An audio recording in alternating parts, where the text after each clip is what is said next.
Who would have thought about 1 year after Jon Jones won the heavyweight title and everyone was saying Francis fumbled the bag, we are here now, right? It is about to be March 8th, which is Francis Ngannou's next fight against Anthony Joshua. I mean, how did we get to this point? I mean, this is a crazy chain of events. Nobody would have predicted Francis would have gotten this far in boxing, and we're going to talk about the matchup because this is a genuine matchup. This isn't like, oh, a crossover fight. No, I think Francis Ngannou now has the respect of many people, including boxing fans, and they know, hey, yo, this guy is legit. I mean, we learned that from the Tyson Fury fight. And I'm going to be talking about the fight. I'm going to be predicting the fight right here on the channel, breaking it down, talking about the game plan. But if you guys missed, I made some UFC 299 videos. That's this Saturday's UFC card, so make sure to click some of the videos. I'm going to put them throughout the video and at the end of the video here too. Click the videos if you guys want to see my predictions there and break down those fights. But before we get into it, I want to remind you guys to subscribe button, like, comment, share. We're almost at 12K, guys. We're almost at the goal. So if you guys just hit the subscribe button, like, comment, and share to help the algorithm and tell other people to click on the video to help, boost its popularity. Point is, guys, just help support any way you can. And I want to take this time to thank our sponsor of the video, betting.bet. UFC 299 picks and Francis Ngannou versus Anthony Joshua picks. Check out betting.bet. They got the latest fight picks, sports books, and betting bonuses in your area. I mean, they got everything. You guys can check out the odds. You guys can check out what picks are the best, what's popular. Make sure to check it out in the link in the description. Remember to gamble responsibly. Anyway, though, Anthony Joshua, Francis Ngannou. How do we get to this point? Well, Anthony Joshua, right, obviously has had kind of a rough past few years. I mean, he lost to Alexander Usyk, and a lot of people thought, oh, maybe this is it. Looked like Anthony Joshua was having some sort of mental breakdown in that ring. But he bounced back, got some warm-up fights, got with a new coach. And it seemed like from his last performance, I don't think that this fight could have happened at a better time because Anthony Joshua looked at his best. I mean, this was a really good performance from Anthony Joshua against Otto Wallin, and he just dominated. I mean, it was a perfect mixture of technical and that old AJ style. And it felt like, hey, maybe this guy's finally starting to be aggressive again. But on the flip side, we see Francis Ngannou, right? Obviously, he had a rough couple of years, too. He fought Cyril Gane in the UFC to defend his heavyweight title, tore his ACL before that fight, still won the fight, and was out for a year. Decided to leave the UFC due to,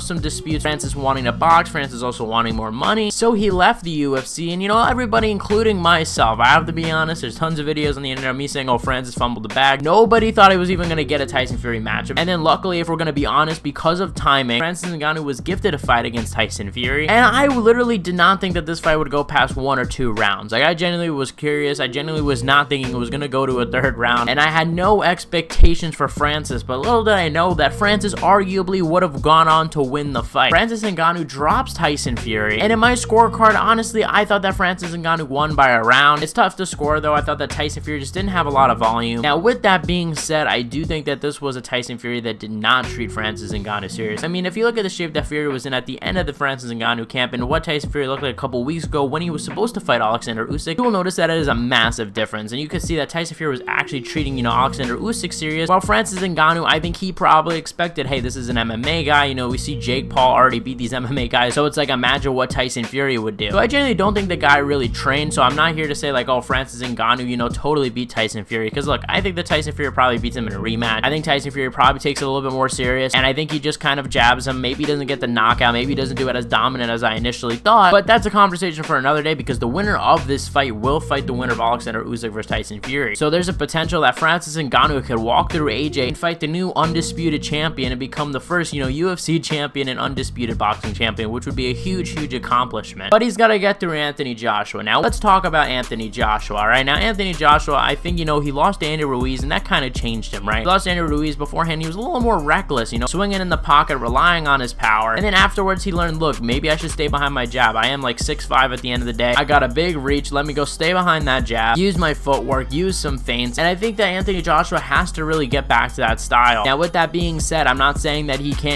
throw punches. I'm not saying that he can't take risks. We're going to get into that later, but I think that he's going to have to be very careful, especially early on. Now, I've made this mistake in the past, and I think I'm going to make this mistake again. I'm going to underrate the power of Ngannou. What do I mean by that? Look, yes, Ngannou hits hard. Ngannou is probably one of the most hard-hitting men in the planet. But when you look at the UFC, he doesn't have so many knockouts that necessarily are out cold, you know what I mean? Normally, it's some ground and pound after. Yes, he has a knockout of Alistair Overeem. Yes, he has that knockout of Jairzinho Rozenstruik. But especially that Alistair Overeem one, I mean, Alistair Overeem was already pretty old at that point, and you see him dipping into the uppercut. Like, it was momentum meets momentum there. I don't think it was necessarily only Francis Ngannou's power, but even when you look at his fights with Cain Velasquez, right, usually gets a knockdown, has to get some ground and pound, and that's an older Cain Velasquez. So what I think is that, look, even if Anthony Joshua does get tagged, I think he could get dropped, get back up, and recover. I know that, a lot of people think Anthony Joshua doesn't have a chin. Look, Andy Ruiz Ruiz is just hard hitting, he's fast, and he caught Anthony Joshua and had him in the most trouble in his career, and Anthony Joshua came back in that fight. So look, I don't think that we can criticize his chin so much, but like I said, I think it's the jab. I think he's gonna have to use straight shots. Tyson Fury was hurting Francis Ngannou with those straight shots. For some reason, a lot of the time I found that Tyson Fury was looping his shots. Well, I think he should have kept them straight, because every time he kept them straight, I feel like, look, because Francis Ngannou's kind of open, he's more of an MMA guy, he's not really used to slipping the jab, slipping the right hand. I feel like that could have been a big opportunity, and I think that if I'm Anthony Joshua, I'm saying, look, I need to be a little more aggressive with the jab. I cannot let Francis Ngannou just push me up against the rope. Be aggressive with your jab, use some footwork, and try to outbox him. The hard thing here, though, for Anthony Joshua is I would normally say, hey, you should go clinch up with him. Francis Ngannou proved in the Tyson Fury fight that he is very good at the clinch, and that's somewhere where he has an advantage, where he could drain you because of his MMA background. So Anthony Joshua is going to have to be really well conditioned, and he said, hey, that he's been working on that